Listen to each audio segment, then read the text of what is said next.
So probably in the past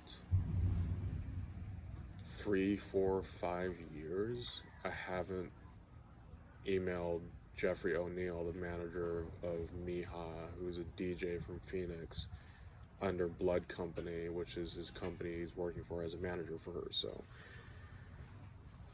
the first thing I said was on September 20th, and I felt like I was getting, someone was biting me off my style, off my whole character. Like, this was a email to divide things. So I haven't even read any of these emails, but I have no problem possibly disclosing them to the public. So I said on September 20th, 2021, first email in years, Jeffrey O'Neill, Kofi Anasanti. There's nothing to be said. It's just, and I have no problem, in this one video sending or saying all the stuff that I said, because if I'm gonna email it, then better stand on it. It's the same thing as words, so I'm standing on it. Let's see how I did. There's nothing to be said. It's especially awkward when a manager is talking to a manager. It's about separation and world exclusion. Something just bothers me like Drake. I don't do email etiquette. It's glaring for me to even step out like this to myself. There is no point, I just observe. Awkward shit. I'm 24 years old, and if you want to know who I am, go have a look. I sent him Google Drive document about what my record label means. Send a link. I know myself more than I need to prove myself. Go get your money. More problems. I disconnect myself completely, and I have a contention that she's dick riding my power. It's annoying. Awkward shit. Go get your money. I'm done here. It's so funny. If I'm really so attached to this dynamic, then how come it's like a splinter every time I distance myself away with a 100-foot pole? Annoying as fuck. Your initial eternal response explains exactly how I should relate to you. I don't need new friends. Bye for now. So the links are what is F's on Records, and then I probably put Linkin Park on a picture of Kellyanne Conway. Let's see. Oh yeah, it's Kellyanne Conway in a random photo.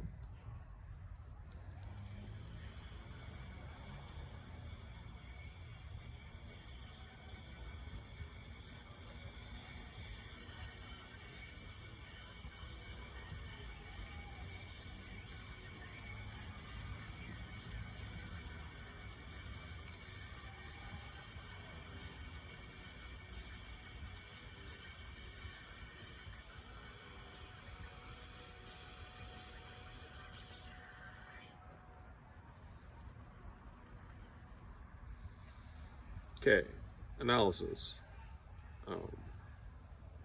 That could have been what I deserved to get blocked from the venue. This was... Did he ever respond? No, I've gotten no responses. And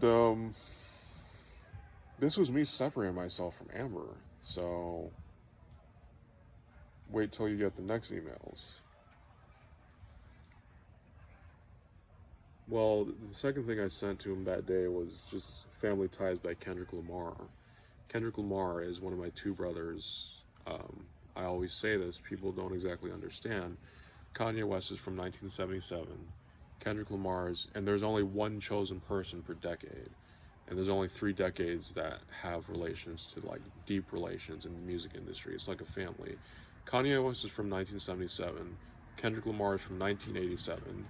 I, Kofi Asante, am from 1997. So, Family Ties has to do with me.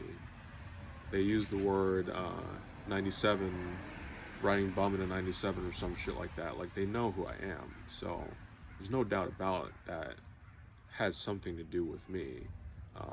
After all this time, after all this art, after all this work, after Kendrick hasn't released anything, I mean, is he going to think about me at all? I would say so. I think of course he would think about me. And so he's my brother. Kanye is my brother. Um, at minimal sense, musically. So I'll leave it at that. And second time I emailed him, I think I had a dream.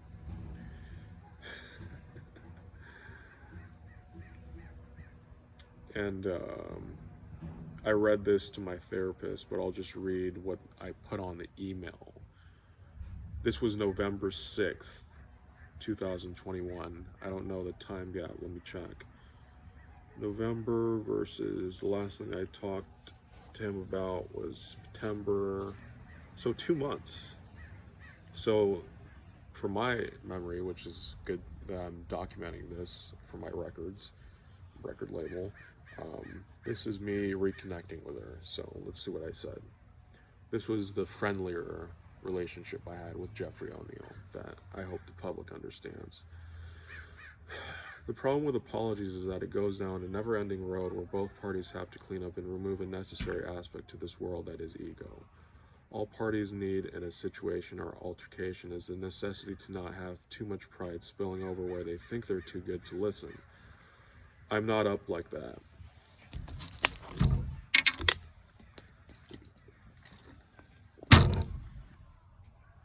I learned about pride a long time ago.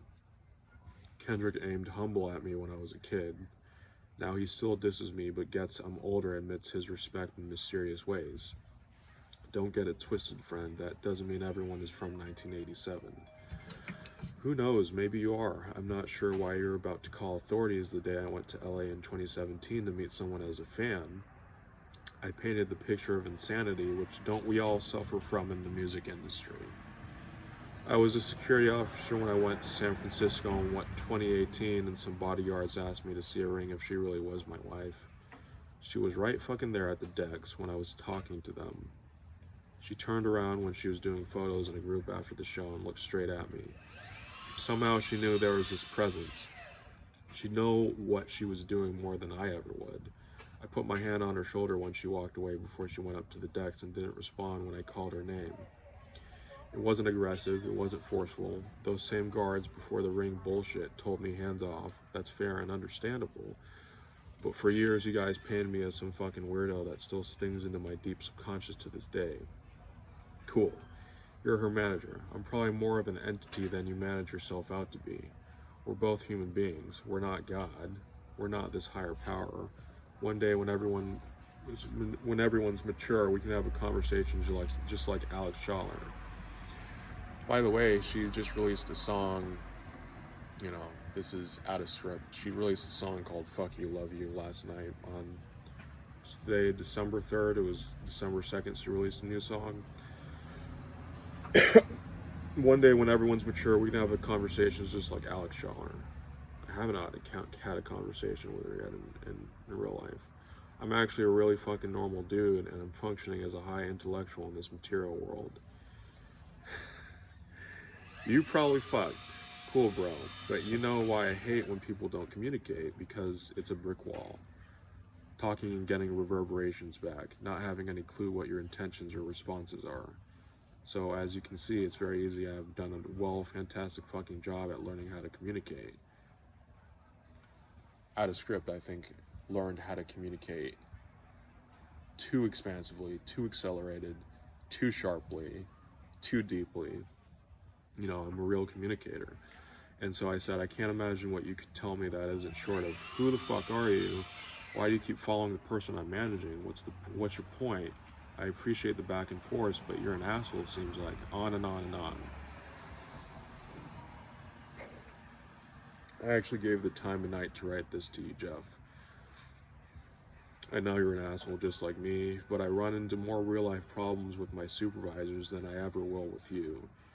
To you, the internet is an anomaly. To me, you were always the culprit behind fucking this relationship up with Amber. You knew I existed. I don't need to elaborate further. Bin my communication or save the rare excerpts. I remember the first email I sent out in the same house, I was saying dumb shit. How many times do I need to reflect on the biggest insecurity I have? Nobody gives a fuck about insecurities. Everyone has them, and it doesn't take the 24-year-old to understand that by now, does it? Seems like too much time has passed, Jeff. I don't need any favors, so don't ask me to do you one. I've got a relationship with my wife's manager now. Take a step back and realize just how difficult it took to get to this point, no matter what happens. We're in a jungle, Jeff. This isn't some top secret Trump Secret Service getup. You can take some things here from a security standpoint. I've been one on and off for the past 5 years. I don't know how you guys do it in these shady nightclubs with all these fucking strangers. The people out there you should be looking out into. Hopefully I built some trust. To my understanding, a proper dose of asshole is the only way to be likable as bygones. You no longer need to see me as that kid anymore. I don't know how much time you need, my dude. I make it so that people can process instantaneously. Take a step back. We live in a world where Kanye releases Drake's address, and it's like, come on, dude. I'm a cancerous cancer. I understand beef to highest degree in the industry. I make it so that it's not dangerous. I clean shit up, and so this is how I do business. You know what year I'm from when Pac died? Off script, Pac died in 96. I'm from 97. Kendrick and Kanye are on the Trump detail level security. Maybe you have some perspective now, dude. I've got a 15% tinted Lexus. My life is obsolete. The only thing protecting me is ties. Not even you and I will understand anytime soon. Put 2 on that. My approach to music has always been the dead one, calculating and orchestrating the biggest legacy ever secretly. That in case something happens, get up. It works. The reason why artists do this is because we accept the afterlife. Accepting the afterlife is key to life. Obviously, what is life without death in us? I see it plastered over her page on Instagram. You guys aren't some white suburbs, clean and proper that you make yourselves out to be. Amber gives you a cut. You work just like me. There's nothing else to be said now. Bye for now. So, that was November 6, 2021. And I never reviewed that fucking email. And it's December 3rd. I've never reviewed that email. I realize it's a bunch of shit. And let me see. I sent him a link after that I closed. But after that, I haven't said shit to Jeffrey O'Neill. So what do I have to say? I'm like, fuck you, dude. On Twitter, you can hear what the last thing I said to him was, fuck you, it just went off. And I think I did a good job at cementing some type of clarity or a diplomacy. And so I think it's 2 conflicting things with wanting to be separated, but wanting to be reunited. Because there's a document attached to that email. And I was reuniting myself in relation to her. So if I was a manager and I read both those emails back then and in September of this year, 2021, I think I'd give a guy a fucking chance to go in the club just to understand what the fuck he's talking about. I don't see a threat. I don't see some type of being at a way where I don't want to be at this venue, or I don't give a fuck if you let me into this venue. Like, I would give the dude a chance, let him into the club. I don't know why he decided to block me from the venue, but there's that backstory.